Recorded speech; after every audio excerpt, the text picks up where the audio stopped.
মাধবপুরে গৃহবধূর অকাল ও রহস্যজনক মৃত্যু। বিদেশে যাওয়ার টাকার দারুণ অপমৃত্যুর ক্ষুব্ধ অভিযোগ করে অর্থের লালসায় ঝরে গেল তাজা এক প্রাণ।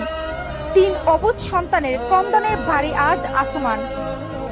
হবিগঞ্জের মাধবপুর উপজেলার বাগাসুরা গ্রামের তাহমিনা বেগম নামে এক গৃহবধূর রহস্যজনক ও অকাল মৃত্যু নিয়ে পুরো এলাকায় তীব্র চাঞ্চল্যের সৃষ্টি হয়েছে।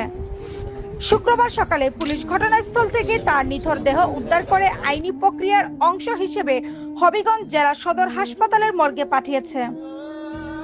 নিহতের স্বজনদের চাঞ্চল্যকর অভিযোগ, বিদেশে যাওয়ার প্রয়োজনীয় খরচের টাকা এনে দেওয়ার দাবিতে দীর্ঘদিন ধরে পারিবারিক চাপ সৃষ্টি করা হচ্ছিল।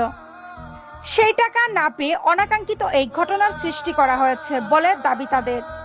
তবে পুলিশ জানিয়েছে, হাসপাতালের অফিসিয়াল প্রতিবেদন হাতে পাওয়ার পরই ঘটনার প্রকৃত সত্যতা নিশ্চিত হওয়া যাবে।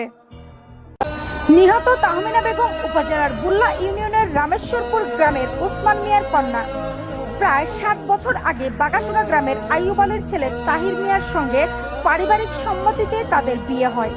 তাদের কোলজোড়ে 3টি অবুঝ সন্তান রয়েছে। নিহতের ভাই আলমগীর মিয়া জানান, বৃহস্পতিবার রাতে জরুরি খবর পেয়ে তারা ঘটনাস্থলে গিয়ে বোনকে অচেতন ও নিথর অবস্থায় দেখতে পান। তিনি অভিযোগ করে বলেন, বিদেশে যাওয়ার অর্থ জোগাড় করা নিয়ে তাহমিনার উপর দীর্ঘদিন ধরে মানসিক নির্যাতন চলে আসছিল। পূর্বেও পারিবারিক বিরোধে তাকে চিকিৎসাধীন হতে হয়েছিল। স্বজনদের দাবি, অদ্ভুত পরিস্থিতির পর থেকেই নিহতের স্বামী ও পরিবারের অন্য সদস্যরা আত্মগোপনে চলে গেছেন।